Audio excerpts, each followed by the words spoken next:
That's well, what we do is obviously we're based in London. We're atheists. We're an activist group, and we like to have fun while we're doing it. But we do make a change. For example, we were involved in a campaign organised about a year ago, which resulted in nursery schools that teach creationism being taken, their funding being taken away. So we do stuff like that. We also spend a lot of time having fun and not discussing what atheism means, because it's about forward definitions. Pretty pointless. Anyway, that's us. So welcome. Thank you for coming. If you go to Meetup on your phone, you won't see this. We have a forum. It's very lively, which is quite unusual on Meetup. Most of the forums on there are not lively at all. And in fact, people like the London European Club discourage you from discussing anything on there because apparently often ends in tears. So there you go. We've got about 12,000 posts on ours, and we talk about things that do often end in tears. So bring it on. But if you have to go on your desktop or your laptop, so that one, worth a look. We challenge privilege, and obviously that's one of the things we're very much going to be focusing on today. But we also challenge faith. And Dr. Peter Boghossian, who's got a brilliant sort of idea of how to talk religious people out of their faith. And what he does is he's got this neat trick that gets them to have a conversation with you that they want to have, where they then are encouraged to explain their faith to you, which is obviously a bit booby-trapped somewhat because they can't, and then they start to question it. And that's his definition. Faith is pretending to know things you don't know. So go on with that. Right, the royals. There we are. Bloody migrants coming over here, stealing our land, telling us what to do. I just thought I'd put some humour in before. Who's the groom now then? I've done that. Yes, that happened. They've got some dodgy friends. What's his name? And if you want a country where everyone sings the national anthem, then maybe North Korea is the place for you. And also with the new privacy laws that they've got, the royals, then that's how the national anthem looks now. Right, on a lighter note, there are beef burgers, pies, and fish and chips downstairs if anyone's hungry, and they will bring it up for you. And this is what's going to happen this evening. We have Graham Smith here, who's the CEO of Republic. I'm sure you know why you're here anyway. I didn't know that there wasn't going to be a title for the thing, so why abolishing the monarchy is so important. Then we're going to have a little break, then we have the Q&A discussion, and then after that it's just basically social time. I think for a lot of people say, well, what's getting rid of the royals got to do with atheism? Well, quite a lot, and I suppose it applies to religious people as well. If you want a secular state, then you can't really have a head of state who's the defender of the faith. So you don't even need to, although you should, you don't really need to hate the whole idea of privilege and royals per se to think that they should go in order for us to have a secular state, which I think most people want. Anyway, without further ado, please welcome Graham Smith.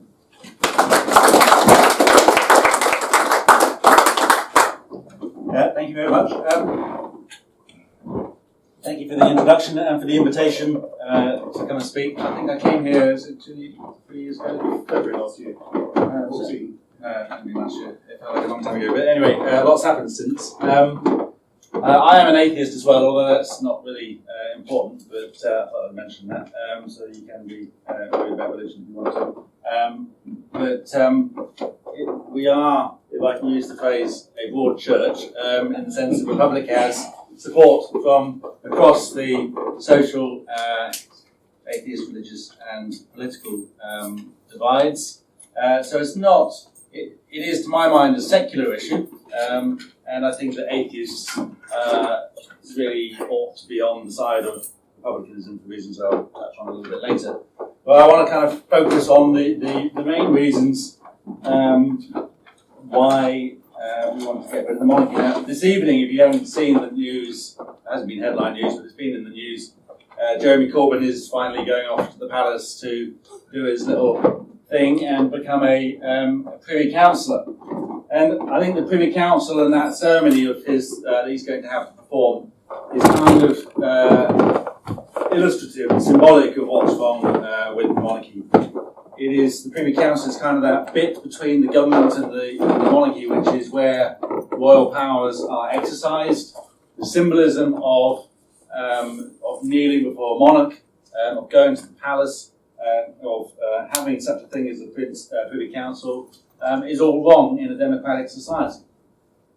And of course it raises a fundamental point of principle, why an elected official, or anybody for that matter, should be asked to go and kneel in front of anyone else, let alone an unelected and unaccountable monarch. So I'm going to cover some key reasons why I think we ought to get rid of monarchy, which are to do with power, real power, and to do with principle, but also to do with the failings of the palace itself. And the palace needs to be criticised and challenged as an institution. And I'll also say something about the role of the head of state, and I will criticise the Queen, because I think that's entirely a legitimate thing to do. So I'll go through these reasons. I'll also say something about what the democratic alternative is, and what we think it ought to be. And say something perhaps about the loyalty and pride and patriotism, whatever word you want to use, and why that really ought to be a motivator, a driver for supporting the Republic and not for waving the flag for the monarchy. And perhaps say something about why we are optimistic and confident about our prospects for success. So, I'm not going to go straight into talking about the royals. I'm going to talk about the politicians, because power is quite a fundamental point of getting rid of the monarchy. It's not a decoration. It's not. I mean, a lot of the press, sort of in the Guardian again today, talking about the Privy Council saying it's largely ceremonial. It really isn't. It's largely political. It's largely constitutional, and it is a place of, where power can be exercised. The Crown is, again, it's not symbolic. It is a very real legal and constitutional institution. It is the source of political and legal power in this country. And the notion of the Crown in Parliament is what makes Parliament sovereign rather than the people. And it is what means that Parliament can be, is the last word legally and constitutionally. But the Crown also grants considerable power to the Prime Minister, to ministers, to the government. How it not only allows them to control Parliament and thereby centralise power very much in the hands of the few, but which allows them to simply bypass Parliament altogether and to exercise powers through the Privy Council. You've probably heard of the notion, the idea of royal prerogative powers, so powers such as going to war, signing treaties. Those are the ones that we hear about. There are many other powers, royal prerogative powers. These are powers which are exercised by the Queen, but only on the advice, what they call advice, it's instruction, only on the instruction of the Prime Minister or his ministers. And these powers are exercised through the Privy Council. And whilst, of course, we don't necessarily go to war now without asking Parliament first, although that's still only a convention that has yet to be tested. The Prime Minister can still go to war without asking Parliament. While treaties these days tend to go to Parliament, there are many other powers, particularly the power of patronage, which is quite extensive and which is exercised by the Crown on the instruction of the Prime Minister. Now, power patronage is extensive. It is very important. It is one of the mechanisms by which you can manage people and pay for favours and to promise favours to come. So, for example, appointments to offices of state, the awarding of honours, appointments to the House of Lords, and so on.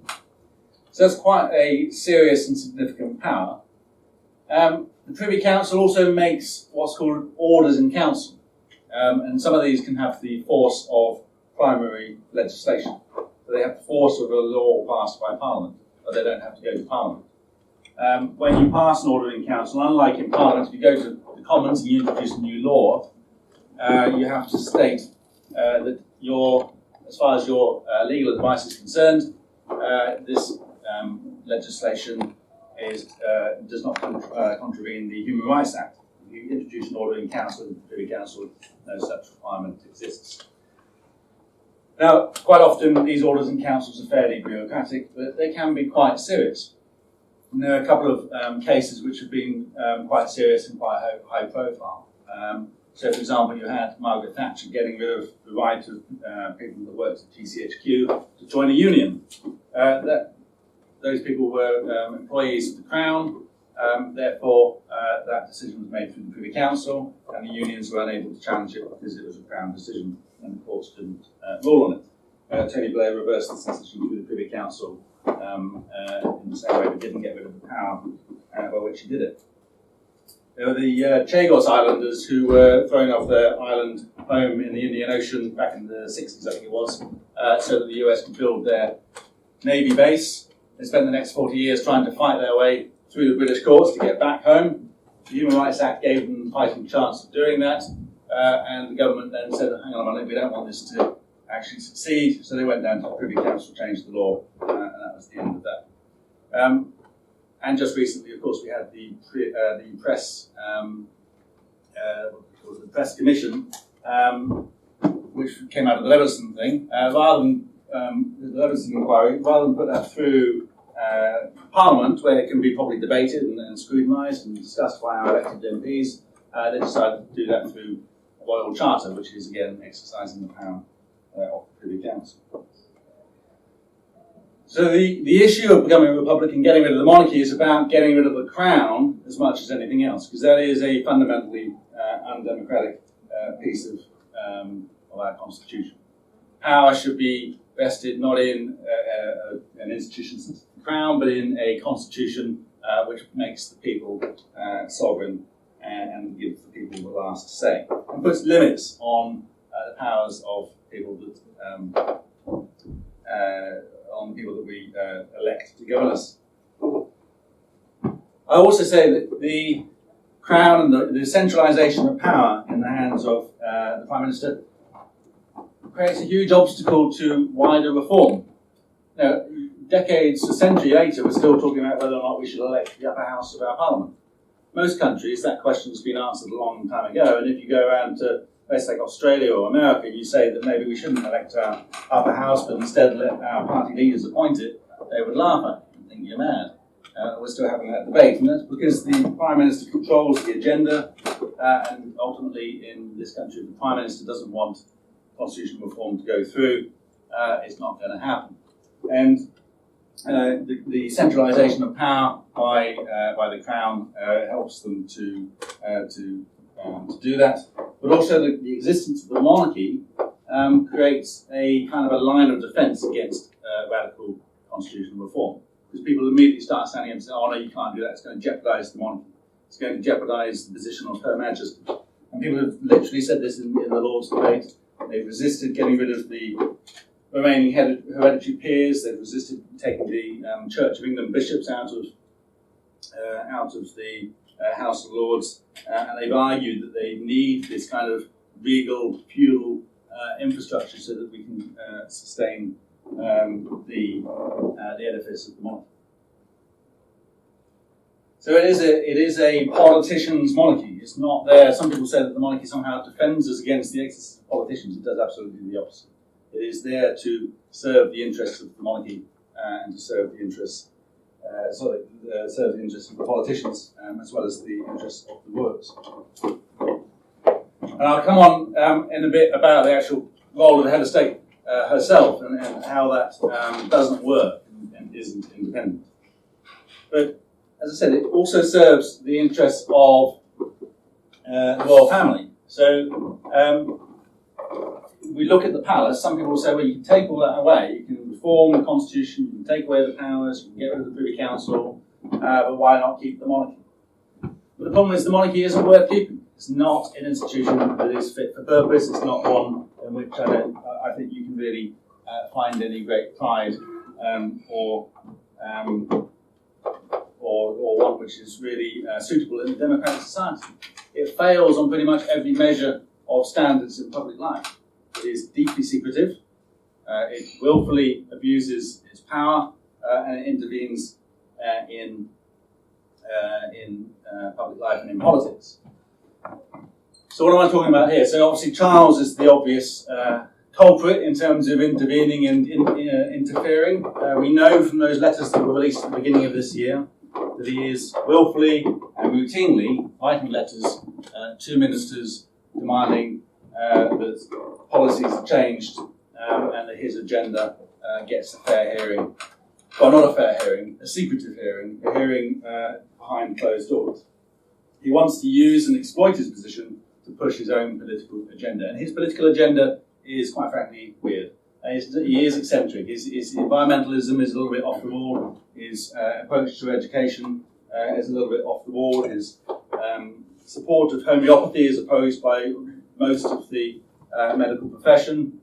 And yet he uses his privileged position to lobby for all of these things and much else besides. And as I said, it is entirely secretive. So when we introduced in 2005 the Freedom of Information Act, when that act was written, it didn't even mention the monarchy as a public institution covered by the act. It just didn't say that there was such a thing within the remit of the act. So you can't write to the monarchy and say, can you please release this information or that information. Where information is passed on from the monarchy to another department, and this is where these letters that Charles wrote came into the Act, there was a general exemption. So the Act said you cannot have this information. It was interestingly said that you can't have this information because they want to protect the neutrality of the royals. We'll come back onto that in a minute. But in 2010, the government, the Labour government going out and the coalition government coming in, all agreed to change the Freedom of Information Act to remove the public interest test that was included in that exemption. So the public interest test said that if you can prove to the courts that there is a public interest in revealing that information, then the exemption was no longer valid and it should be revealed. And they removed that interest test. So now they are actually openly saying that the interests of the royals are more important than the public interest. Now I think that's pretty outrageous. I think the public interest should trump everything. The notion was that you should have secrecy around the royal family in order to protect their impartiality and neutrality. But impartiality and neutrality doesn't work like that. You actually have to know that someone is impartial and neutral, not just pretend they are, or guess that they are, or just sort of, just cover everything up and say, yes, of course they are. You actually need to see it to happen. So Prince Charles, for example, which was argued very forcefully in the case to get the letters released, Prince Charles isn't expected to give the appearance of impartiality, he's expected to actually be impartial, which means that if he's not being impartial, then we have a right to know. And that's why the courts decided that it was right and proper to release these letters. Because these letters were not letters written in his position as heir to the throne, they were Prince Charles seeking to lobby the government on his own agenda. Now the problem is that we discovered a couple of years ago that they have some leverage, they have some actual power. This is quite interesting because I think a lot of people were vaguely aware of this thing called princes or queens and princes' consent, what we call the royal veto. They're aware of it because when a law goes into Parliament, which affects the private interests of Charles or the Queen, a minister or whoever is responsible for introducing the law stands up and says, I can tell the House that His Royal Highness or Her Majesty has confirmed or has granted consent for this bill to go through. So we're aware that this happened, but everybody assumed it was a formality. Someone, not us, someone put in a FOI request, Freedom of Information request, asking the government asking the civil service for the documentation that explained how this consent process worked. And the civil service said, no, we're not going to release that information, which seems pretty extraordinary. The government's not going to tell us how they process a piece of legislation through Parliament and how it affects the royals. That seems pretty weird. Luckily, this person fought that decision and eventually got them to release that documentation. We gave it to the Guardian and it became a story a couple of years ago. And that documentation said quite clearly from the civil service to all the various departments, this process of granting consent is not to be taken as a mere formality. It is a serious process and you cannot process a law through Parliament to its conclusion unless you have the consent of Charles or the Queen, if it affects their private and personal interests. Now with the Queen, that is deemed to also mean the interests of the Crown. So, for example, it gives the politicians, the government, the power to kill off any private member's bill that affects the powers of the Crown. And this is what happened when, I'm going to forget now off the top of my head who introduced it.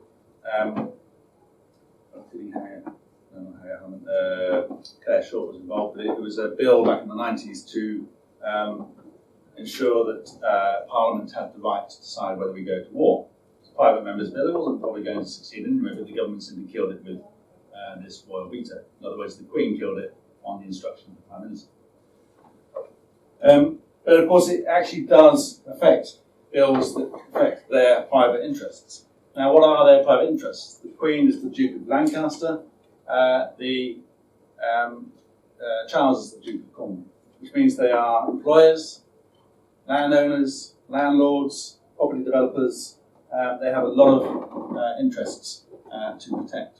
And so any law that affects them, and it is wide-ranging. Ironically, one of the laws that was affected was the Local Democracy Act, but that had to go to Charles to be consented to. Now, they're not going to simply say, no, you can't have that law. That would cause a problem. They can do a couple of things. Firstly, they can simply sit on it and not consent to it and leave it hanging, which puts pressure on the government if they want to get their business done. But otherwise, the civil service will simply preempt it and tailor the law to grant Charles and the Queen, or otherwise the Duchies of Lancaster and Cornwall, special privileges. And there are many, many privileges in law for these duchies as a result of that veto. Are we allowed to know what happens with this processing of the veto, what's been said, and what sort of pressure is being put on the government? No, of course not, because it's all covered in secrecy. So, this also comes up with the funding of the monarchy. I mean, we don't really care whether it's free or whether it's £1 billion. The point is the monarchy should be gone regardless of the cost, but the cost is extremely high. And they said that it's £35 million. We say it's £334 million every year. It's a very large bill. That gap between the official figure and our figure is to do with security costs to 15 people. We don't owe them all security. Many of them can get by without it. Many of them can simply pay for it themselves. The lost revenue from the duchies belong to us, and that's all going into their pockets. Councils, local councils around the country get hit by large bills every time the royal family goes swanning about cutting ribbons and visiting schools.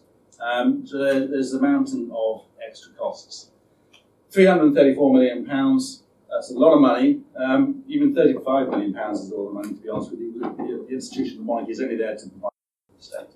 But that happens when you have an institution that doesn't care too much about standards in public life. It happens when you have an institution that knows it can get away with spending that kind of money. When Prince Charles spends £30,000 on a 4-day holiday to Scotland, that's the kind of thing that happens when you have an institution that is secretive and unaccountable. So it's not an institution, in my mind, that is fit for purpose or which can really survive if it tries to live up to standards in public life. I say that it needs secrecy because the whole point of democracy is that we can see what's going on, and then when we don't like it, we can get rid of those people and replace them. But the monarchy doesn't work like that. We don't like what's going on. There's no mechanism for getting rid of them or for replacing them, and the system starts to break down. You don't have any accountability.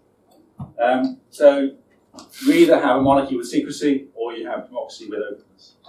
You can't really do it any other way. Now, the failure of the palace, I think, also goes to the failure of the head of state. And time of the Jubilee, and since then, and a few months ago, when people were talking about the Queen being the longest-serving monarch, people were repeating all these old cliches about, she's never put her foot wrong, and hasn't she been great? I don't think she's been a good head of state. And this is not a personal criticism of her particularly. I don't know much about her, but I just think that we're setting the bar very, very low if we think that the Queen has been a good head of state. I just think that if we look around at other countries, we can elect and choose someone who has led a normal life, who has had to thrive in a competitive environment, who's had to work hard, who has shared the experiences of that the rest of us have, and someone who can speak out and speak up for and on behalf of the nation in an eloquent way. And the Queen's been the Queen for 63 years. and people can't really remember a single thing she said. They can't remember anything she said at times of crisis or celebration. She doesn't really stand out, other than the fact that she's the Queen, as someone who is inspirational or as a leader or who has done or said anything in 63 years. And again, I think if we're saying that being a good head of state is being silent and staying alive, I think that's setting the bar very, very low indeed. And you can only look at the Republic of Ireland, our nearest neighbour. Michael D. Higgins was elected in 2011. Very popular figure, quite dignified. He stood in an election with 7 candidates. There were a couple of other candidates there that would have, one of them was the front runner and very popular again. They had a choice there and they made a choice and they chose someone to represent them who, yes, he had been a politician, but not in one of the main 2 parties. But he is someone who's eloquent, he's a poet, he's an articulate and educated person. And it was an opportunity for them to reflect on what sort of person they wanted representing Ireland after all the difficult years of the economic crisis and so on.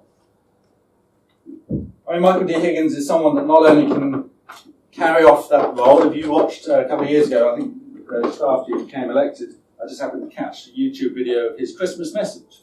If you watch the Queen's Christmas message, God, it's dull. Seriously, it's dull. And this is someone who's been doing it for 60-odd years. She can't deliver eloquently and intelligently to camera. And Michael D. Higgins delivered a very heartfelt and personal message. It's a very simple detail, but it's those sorts of things that heads of state are expected to do well. But then he went viral online a few months ago because he simply stood outside at a cash machine waiting to take his cash out. This was the president standing there behind someone else waiting patiently. It's that kind of humility, that kind of someone who is dignified and intelligent, but is still one of us elected to represent the nation. Not someone who feels the need to keep a distance and to never really let the nation know who they are. The other thing with Ireland is that they've had a history of good heads of state. They had Mary McAleese before that. Some people say, well, you never get an elected person as popular as the Queen. Well, that's not true. Mary McAleese, very, very popular. Re-elected unopposed because she was so popular. The first head of state to be elected from the north of Ireland. So that was symbolic, again, of building bridges in Ireland. Before that, her immediate successor was Mary Robinson, the first woman to be elected head of state of Ireland. So that, again, it was symbolic. It was a moment where Ireland was moving forward and were able to reflect that and to illustrate that in their choice of head of state. Whereas we have the same head of state that we were given without any choice in 1952. But the head of state is more than just symbolic. It's more than just being a figurehead and doing those simple things such as speeches and so on. There is a real constitutional role to be played. And this maybe goes into what kind of head of state we're talking about. Because we're not advocating a US-style system, we're not advocating a French-style system, we're advocating a parliamentary democracy with an elected constitutional head of state. So this is very similar to Ireland, but we want a British republic. So we're talking about taking our Westminster system and making it fully democratic, electing our upper house, writing down our constitution in very simple terms that says very clearly, so that anybody can pick it up in Smiths and read it and understand who's got what power, how do they get it, how do we get rid of them, and whose interests they exercise it. That constitution puts limits on the powers of Parliament so that they aren't sovereign and all-powerful. It puts limits on the powers of government, so there's a rebalancing of power between Parliament and government. So there can be some serious checks and balances and accountability. And it gives us an elected head of state who is there to keep the whole thing together, to make sure that if Parliament passes a law that is outside of their power, then that law doesn't come into force. That makes sure that if we have more hung parliaments and more messy election results, and the politicians find it difficult to sustain a stable government, then we have a head of state who can play a role in holding things together, knocking heads together, arbitrating between those parties. We dodged a bullet in May because we were very close. Everybody was expecting a very messy result in the May general election, where we could have had Cameron hanging on with the most number of MPs, but quite clearly Labour being able to form a government with the support of the SNP. Miliband may have been, well, I'm not going to do any deals with the SNP. Cameron then saying, well, therefore I'm going to carry on. Could have had weeks of instability, and we had a head of state who simply wasn't there. If we had washed our hands of the whole situation, wasn't going to play a role in the constitution, and simply said, don't come to me with your problems. Now, I want a head of state who's going to turn up to work. I want a head of state who's actually going to take that role seriously and be accountable for the decisions that they make in exercising those constitutional roles. And in Ireland, again, there have been a number of occasions going back to the granting of assent to laws where the president has said, I don't think this is constitutional. And then it goes to court for arbitration, or it goes back to Parliament for them to have another think about what they want to bring into law. So, as I said, it is a serious political issue. It is about the power of our politicians and the power of the Crown. It is also about an institution that simply isn't fit for a modern democratic society. I don't think it's going too far when you think, what is the definition of the word corrupt? I think it's the abuse of public position for private gain, and that's a pretty good description of monarchy. And I think that we need public officials who are accountable for what they do or what they do wrong. And we need a head of state who actually can play a serious role in a constitution that is root and branch much more democratic than what we have now, which doesn't allow power to be focused so tightly in the centre and in Downing Street. But I think, again, it does go further than just the power and the palace, because some people say, well, it doesn't really matter. We've got a democracy, we elect our government, we can take some of the powers away. But I do think, fundamentally, even if you don't agree with all those points, that principle does actually matter. We're supposed to be a democratic society. Now, we're supposed to be a society that doesn't just have elections, but believes in democracy. We're supposed to be a society that I think fundamentally, and I think we do fundamentally believe in the notion that we are supposed to be in charge. And I think that's increasingly the case. I don't think people necessarily articulate it in that language. And I think there's a challenge there with democratic reformers. But I think increasingly when you see the surges in SNP and UKIP and other parties and the breakdown of the big parties, I think that is a sense that the British people are actually asserting their authority as a people. And I think that we ought to, therefore, take seriously those principles and those values and enshrine them in our highest institutions. Some people say, well, you can just get rid of all that, rewrite the constitution, keep the monarchy as a symbol. The problem with that is it's symbolic of all the wrong things. It's symbolic of a sort of quasi-religious, feudal institution that should simply no longer exist in a democratic society. Why not have an institution that is symbolic of those democratic, secular principles? And as I am in the meeting of the London Atheist Action Group, I should say a little bit more about those secular principles, because this is quasi-religious institution. The Queen is the head of the Church of England. I think I keep saying this, I'm right. I think we are only one of two countries that has state clerics in our parliament, the other one being Iran. So that's not good company. And I think that, we ought to, and certainly part of the Republican message is that we ought to be a secular country. Because how can we as Republicans and as Democrats say that we're all equal citizens if some people's status and religious beliefs are put one step above everybody else's? Why is it that one church gets all these privileges, all this special access to power? I mean, we still have, 25, 26 bishops in the Church of England in the House of Lords. I just think that's outrageous. I have an Australian friend who was visiting London last year. We had a bit of time to kill, so we thought we'd go into Parliament. They were sitting. We went into the House of Commons. It was very interesting for 5 minutes. Then we walked into the House of Lords, and on the screen it said what they were debating, and it said the Lords were debating the role of women in society. We sat down, looked into the chamber, and the person standing up debating the role of women in society was a Church of England bishop in all his finally. And I just think I was embarrassed to be sitting there with my Australian friend, someone who comes from a country that, yes, still has the monarchy for now, but who elects their entire parliament. And they have a Senate entirely elected by the people. Now, there are, in the course of this campaign, kind of three myths, if you like, that sustain the monarchy to a large extent.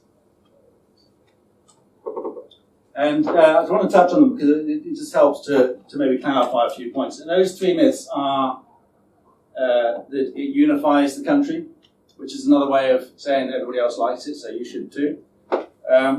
The myth that it is powerless, and I've kind of said a bit about that already, and the idea that it's good for us in terms of our economy and tourism. Now, the unifying thing, you know, people say, oh, look at the wedding, look at the Jubilee, everybody was celebrating it, everybody was excited, and it's very easy to believe that to be the case. And many people, I saw something today, I heard someone on the radio, I think it was, today as well, talking about how, you know, just taking it for granted in the course of their, what they said, that the people love and support the monarchy. The problem is, it just isn't the case. You know, polling shows that most people at the moment are satisfied to keep it. That's not the same thing as loving it and supporting it. Most polling around the wedding and the Jubilee showed that most people weren't interested. 1 million people in London is not particularly spectacular. That happens with other major events such as Notting Hill and Gay Pride. I went to some of those events because we were going to deal with protests and things, and the crowds were quite small. 20,000 in Leicester simply wasn't there. It was, you know, maybe 2,000 or something. You only have to go around the corner, and there are many more people doing their shopping and getting on with their day. There's a false sort of presentation of the monarchy in the media that suggests that that it is widely loved. It is put up with, it's tolerated, it's accepted, and so far it hasn't been sufficiently challenged, and that's our job, really to let other people know that their kind of scepticism or indifference or hostility is actually much more widespread than they may think. I've said a bit about the powerlessness, this idea that the Queen's powerless, they have no power, so what's the matter? Isn't true. They've got their own little bits of power and influence, and they've also got the power of the Crown as well that is exercised by the politicians. And then there's this thing about tourism, and I'm not going to go on about it too much because we've got an intelligent audience. So it's not true. Monarchy doesn't bring in tourism, and even if it did, I don't care. Because we're talking about the Constitution of Britain, we're talking about democratic values, we're talking about the way we govern ourselves. And that should not be shaped by what brings in visitors into London or into the UK. But thankfully, it doesn't matter anyway, tourists will come here regardless.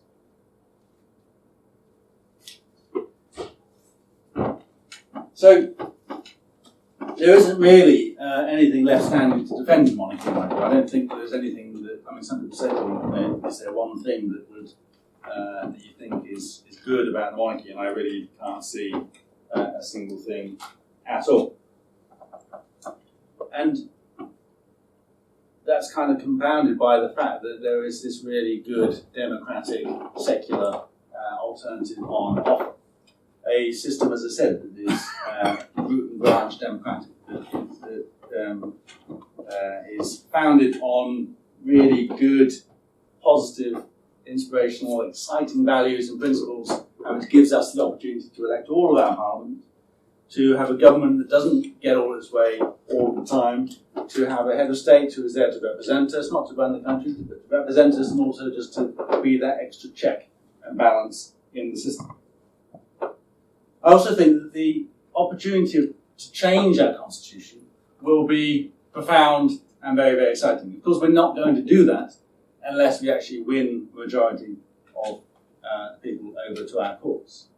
And I think if we do win that majority over to our cause, and we actually go to the ballot box and we peacefully and democratically go and vote, yes, we want to do this, the whole world is going to sit up and take notice. It's going to be a huge moment for us, and a moment of inspiration for other countries.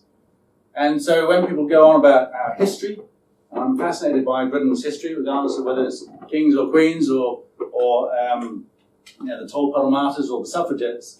We've got a great history, but the great thing about it is it was driven by people that keep on wanting to make history all over again. And when, in 100 years later, after we've got rid of the monarchy, that day that we got rid of it will be in our calendar, it will be in our consciousness as a nation, it will be that moment that we did that big thing peacefully and democratically and moved into a more democratic way of governing ourselves. And it will change, I think, the culture of it to some extent. It will make us feel like citizens. It will change our relationship with those in power, and it will make us feel much more confident about governing ourselves. We will see ourselves as being those in charge in a way that I don't think we necessarily do right now and today. There's still too much acceptance. The deference maybe is gone, but there's too much acceptance that it's them in power and we're left to simply watch from the sidelines. I think that there is a cultural and political shift to be enjoyed by making that big constitutional move. So I think that's more or less it from me now, and then we're going to have a bit of a break and then opportunity to ask questions and obviously disagree with what I've said if you wish, or agree if you wish. Thank you very much. I hope I've been interesting and covered all the points, and I'll talk to you shortly.